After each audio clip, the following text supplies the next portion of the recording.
Hello, it's Ricardo and welcome back to Elite Dangerous.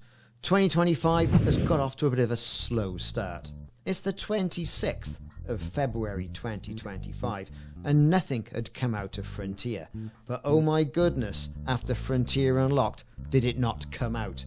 Ooh, misses. Let's talk about that first new ship of 2025 that's been released, the Gutamaya Corsair. Now, the Gutamaya Corsair was released first on social media with a glimpse, much like what we saw with the Mandalay, of an artist impression of a hangar bay of a ship under construction. The Corsair has turned out to be a medium-sized multi-role vessel. Now, Frontier have made a big point of saying that the first three ships of 2024, which were the Python, it was the Type 8, and it was the Mandalay, basically each played to a focused role in the medium category of ship, meaning it was combat, it was hauling, it was exploration. Now they're saying the Corsair is going to play evenly throughout all of those roles, which is going to be really interesting and refreshing to see.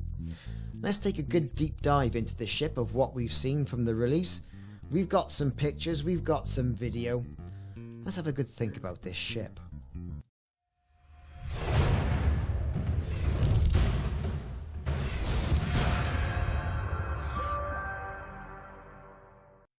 Now, in the press release that the partner community got given prior to this announcement, Frontier made a very interesting comment about the Gutamaya Corsair.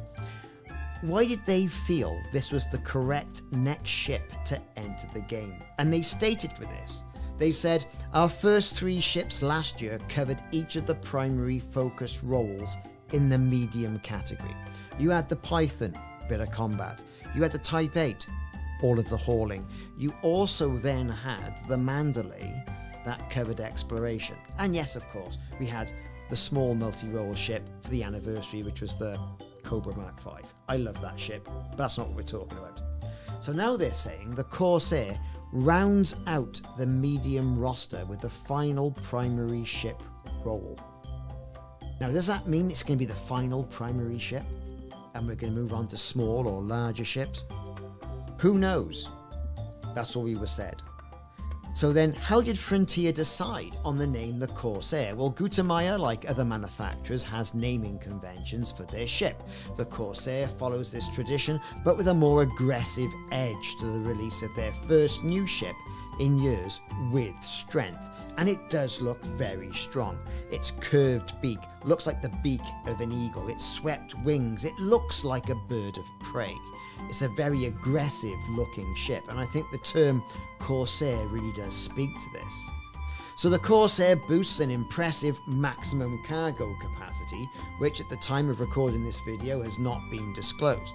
In addition to this, there's also got a strong hardpoint selection, and there are certain aspects on this ship you can typically say, well, I think there's probably going to be two at the front, one at the back, and then something underneath it. Whether there's any on the wings, I don't know. They do mention, however, that this thing will be sporting size 7 thrusters, and it being the only medium ship to sport such sets of engines. Size 7 thrusters. This thing is going to take off like a scolded cat. It really is. Now, why should we all be excited about the Gutamaya Corsair? Well, it's apparently going to be the first multi-role ship that will explicitly be designed to weigh each primary role equally. So they're saying if you want to go mining, it'll be great. You want to haul cargo, it'll be great. You want to take the fight to pirates and other NPCs, it'll be great. They say it's going to be as good as doing dogfighting as it is of like doing mining or cargo hauling in between ports. It's going to be a true multi-role starfighter / multi-role ship, and that's something good to think about, really. The Corsair stands out due to its manufacturer, so they say, which has one of the strongest visual identities of all the elite shipyards that are currently in the game. And this is the first medium multi-role ship to have that look. Now, the thing about Gutamaya as a shipyard It's a favoured shipyard of the Imperials. We've mentioned the Clipper, the Cutter, the Eagle, the Courier and the Capital ship. And they've all got a very distinctive, I like to call it, the iPod look. Very sort of like curved, streamlined, you know, very sort of like minimalist, I like to say. It's an iPod, innit? It's an iPod, it's an iPhone, it's Apple earphones as a ship. Let's face it, it's got a very distinctive look. Gutamaya values form as much as function in the design of its vehicles, and those curves, the flowing lines, the organic shapes would not be seen on Federal ships. The thing we've got come close to this is perhaps the Mandalay, to be perfectly honest.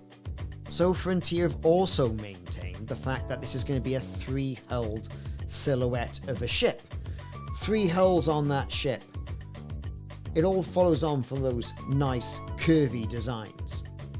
There are going to be some sharp creases, some edges, pointy beaks on the front of the ship, which I think really does sit well with it. It looks like that bird of prey. Not a bird of prey from the Klingons, but you can actually see it, of like an eagle in flight as the wings come down. Now, as with all Gutamaya ships, you'll see the distinctive blue neon strip lights that serve to highlight the ship's hull. The heat vents are very minimalist, but the cockpit does lend itself, say, from the Vulcan bomber. Something very 1950s about this ship, I've got to say. It's a retro feel about it. Those three hulls of the existing Imperial designs, you will indeed feel some familiarity. It'll distinctly look like an Imperial ship. It'll be more manoeuvrable, no matter what you're doing. Now, here's the thing. The main hull and engine are dropped lower, and the secondary engines, the pontoons, so to speak, are raised for a dynamic Predator-esque look, that bird of prey. Now, if you look at it straight on, I think it looks a little bit like a catamaran or a warship, a modern warship with the beak ploughing through the waves. It's obviously not a seafaring ship, it's a spacefaring ship, but it just gives that idea of a cutter, something that cuts through waves, cuts through space, even though it's called a Corsair. Now, this ship will offer a unique engine cowling configuration, an elegant shape that will animate as the ship moves. And just like that ropey old MX-5 you wanted when you were a kid, or if you're that old, a Jensen Interceptor, you may also think, well, you know, it's also going to have pop-up headlights, and how cool are those going to be on the nose? All in all, that Gutamaya Corsair does look like a mean-looking ship.